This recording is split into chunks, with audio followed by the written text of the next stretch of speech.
आगामी महानगरपालिका निवडणुकीसाठी नागरिक विकास आघाडीने सादर केला आपला जाहीरनामा आणि त्याचबरोबर उमेदवारांसाठी एक शपथपत्र. नमस्ते. आज आपण या ठिकाणी जमलेलो आहोत. तर विषय असा आहे की नागरिकांचा जाहीरनामा आणि त्याचप्रमाणे उमेदवारांकडून घेण्यात येणारे शपथपत्र हे एक अनोखी आणि वेगळी अशी संकल्पना नागरिक विकास आघाडीच्या मार्फत आपल्याला दिसून येत आहे. आणि या ठिकाणी संघटनेचे कार्यवाहक विद बर्वे, त्याचप्रमाणे आपले डॉक्टर जयपाल चौगुले हे आहेत, प्रेमचंदजी पांड्याजी आहेत, बाळासाहेब मासुले आहेत, सुनील सरगर आहेत. हे सर्व आपल्यासोबत आता जोडले गेले आहेत. यांच्याकडून या अनोख्या ज्या गोष्टी आहेत, म्हणजे नवीनच आपण ऐकतोय की नागरिकांना देण्यात येणारा जाहीरनामा आणि त्याचप्रमाणे उमेदवारांच्याकडून घेण्यात येणारे शपथपत्र, तर याची एक वेगळी संकल्पना ती आपण त्यांच्याकडून थोडक्यात जाणून घेऊया. सर नमस्ते. नमस्ते. नागरिकांना देण्यात येणारा जाहीरनामा आपण जो प्रसिद्ध केलेला आहे, तर त्याबद्दल काय सांगाल? गेल्या 2-3 महिन्यापासून आम्ही ज्यावेळी सांगली मिरज कुपवाड महापालिकामध्ये फिरत होतो, लोकांशी संवाद साधला, लोकांच्या अडचणी समजावून घेतल्या, त्यावेळी लोकांनी काही प्रश्न की जे महापालिकेमध्ये सुटायला हवे होते आत्तापर्यंत ते सुटलेले नाहीत आणि काही घोटाळे झालेले आहेत. ती घोटाळ्यातली वसूल रक्कम विद बर्वे मामा यांनी कोर्टात केस घालून जिंकलेली असतानासुद्धा महापालिकेनं वसूल केलेले नाहीत. त्या संदर्भामध्ये हा जाहीरनामा प्रसिद्ध करण्यात आलेला आहे.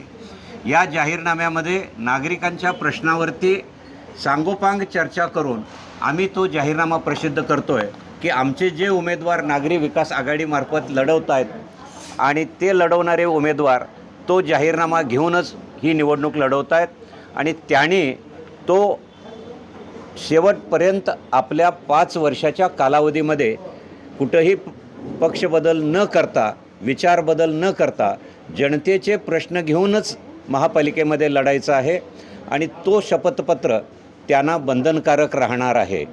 आम्ही जाहीरनामा प्रसिद्ध करत असताना महापालिकेमध्ये यापूर्वी झालेल्या घोटाळ्याची रक्कम वसूल करण्यासाठी हे उमेदवार आमचे प्रयत्न करतील. ते जर घोटाळे वसूल झाले, रकमा वसूल झाल्या, तर विद बर्वे मामांचं मत स्पष्टपणानं आहे की पुढच्या 5 वर्षात नागरिकांना कर टॅक्स भरावा लागणार नाही, घरपट्टी पाणीपट्टी भरावी लागणार नाही. एवढ्या मोठ्या कोट्यावधीच्या रकमा या वसूलपात्र आहेत आणि शासनाकडून कोर्टातून त्या जिंकलेल्या आहेत मामानी ह्या सगळ्या केसेस. तर त्या पद्धतीनं त्या वसूल हव्यात ही आमची भूमिका आहे.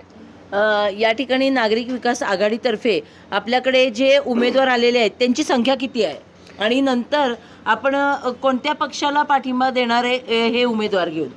आता सध्या आमच्याकडं 15 ते 16 नागरिक उमेदवारांनी अर्ज केलेले आहेत आणि त्या पद्धतीनं ते आपल्या आपल्या पक्षाचे जरी असले तरी त्यांनी आपल्याला प्रतिज्ञापत्र भरून दिलेलं आहे आणि स्वतः नागरी विकास आघाडीकडं 8 उमेदवार स्वतंत्ररित्या युवक कार्यक्षम आहेत, तेही लढवण्यास इच्छुक आहेत. बाकीच्या याच्यामध्ये अजून 4-5 दिवसामध्ये निश्चितपणानं उमेदवार आमच्याकडं येतील. तेही उमेदवार घेऊन 78 उमेदवार उभे करण्याचा मानस नागरी विकास आघाडीचा आहे. त्या पद्धतीनं संपर्क आमचा चालू आहे आणि लोकही आमच्याकडं संपर्क साधत आहेत. आपल्यासोबत आता बाळासाहेब मासुले जोडले गेलेले आहेत. उमेदवारांच्याकडून जो शपथनामा आपण शपथपत्र घेतोय, तर त्याच्याबद्दल आपण थोडक्यात माहिती द्या की हा शपथपत्र म्हणजे ते कोणत्या स्वरूपाचं आहे? आता या ठिकाणी निवडणुकीला सामोरी जात असताना आम्ही नागरी विकास आघाडीमार्फत निवडणुकीला जातो आहे आणि यावेळी आम्ही ओपन ठेवलेला आहे. स्वच्छ चारित्र्याचा, सामाजिक जाणीव असणाऱ्या कोणत्याही पक्षाचा विचाराचा उमेदवार असला आणि तो आमच्याकडे आला तर त्याला आम्ही उमेदवारी देणार आहे. शिवाय एखादा वाटला त्यांनी त्याच्या पक्षाचं चिन्ह घेऊन जरी लढतो आणि आम्हाला नागरी विकास आघाडीचं सानिध्य पाहिजे तरी देणार. फक्त त्याच्याकडे एक शपथपत्र भरून घेणार आहे. त्याच्यामध्ये अशी प्रतिज्ञा आहे की मी 5 वर्ष नगर महापालिकेत काम करत असताना नागरी विकास आघाडीची प्रामाणिक राहीन, जनतेशी प्रामाणिक राहीन, कोणत्याही प्रकारचं ते त्या ठिकाणी ठेका घेणार नाही, भ्रष्टाचार करणार नाही, सामाजिक जाणीव ठेवून त्या ठिकाणी काम करेन, स्वच्छ चारित्र्याचे असे उमेदवार जे आमच्याकडे येतील त्या सर्वांना आम्ही पाठिंबा देणार आहे, त्यांना उमेदवारी देणार आहे आणि एक व्यापक दृष्टिकोन घेऊन ही आम्ही निवडणूक लढवत आहोत. आम्ही द्या, कारण राजकीय पक्षावरती आता आमचा विश्वास राहिला नाही. गेल्या 27 वर्षामध्ये अनेक पक्षांनी या ठिकाणी सत्ता भोगली, परंतु नागरिकांचे प्रश्न आहेत तसेच राहिले. अनेक विभागामध्ये गुंठेवारी असेल, वाढीव वस्त्या असतील, त्या ठिकाणी नरकी यातना भोगून लोक जगत आहेत. त्या ठिकाणी विकासाची कामं झाली नाहीत. त्यांनी सांगितलं की नागरी संघटना, जसं तुम्ही मामा आणि अजित सूर्यवंशी शिल्पकार होते त्या काळामध्ये, तीच मंडळी या ठिकाणी नागरिक विकास आघाडीला मार्गदर्शन करतायत. त्यांना बरोबर घेऊन तुम्ही वेगळी तिसरी फळी तयार करा, सगळ्या पक्षाचे चांगले उमेदवार घ्या आणि नागरी विकास आघाडीमार्फत ही निवडणूक लढवा आणि त्यांच्याकडे फक्त एक प्रतिज्ञापत्र तुम्ही जे आहे शपथपत्र भरून घ्या आणि 5 वर्षे ते बाहेर काम करत असताना कुठल्याही पक्षाचे करू देत. पण नगरपालिकेत काम करत असताना नागरी विकास आघाडीचा जो जाहीरनामा आहे, जनतेने पाठवलेले प्रश्न आम्ही जाहीरनाम्याच्या स्वरूपात त्या ठिकाणी एकत्र केले आहेत. मामाने तयार केलेला तो व्यापक आहे. त्यांनी सर्व आत्तापर्यंत जे लढे दिले त्याचासुद्धा त्यामध्ये उल्लेख सगळा दिलेला आहे. आम्ही विकासाची एक 27 कॅटेगरी केलेली आहेत. विकास आणि पुढं काय काम करणार आहे तो एक जाहीरनामा आम्ही यानंतर नागरिक विकास आघाडीचा म्हणून प्रसिद्ध करणार आहे. आज त्यातले बरेच मुद्दे सगळे आहेत, पण मामाने खूप व्यापक त्या ठिकाणी घेतलेले आहे आणि त्यामुळं हे दोन्ही जाहीरनामे घेऊन आम्ही पुढे जाणार आहे. ज्यांना हे मान्य असेल, नागरिकांचा जाहीरनामा, जनतेचा जाहीरनामा, त्या सर्वांना आम्ही पाठिंबा देणार आहे. पक्षाला या ठिकाणी महत्त्व आम्ही देणार नाही. आपल्यासोबत प्रेमचंद पांड्याजी हे देखील जोडले गेलेले आहेत. त्यांच्याकडून देखील थोडक्यात या सर्व गोष्टींबद्दल त्यांची काय प्रतिक्रिया आहे हे आपण जाणून घेऊया. काय मामा आणखी डॉक्टरने जे सांगितलं आपल्याला, त्याच्याशी जे आमच्याशी फरून राहतील त्या सर्वांना आम्ही सोबत घेणार. आत्तापर्यंत आमचा अनेक वर्षाचा अनुभव आहे. त्या अनुभवामुळं आम्ही त्याला सोबत घेऊन काम करणार.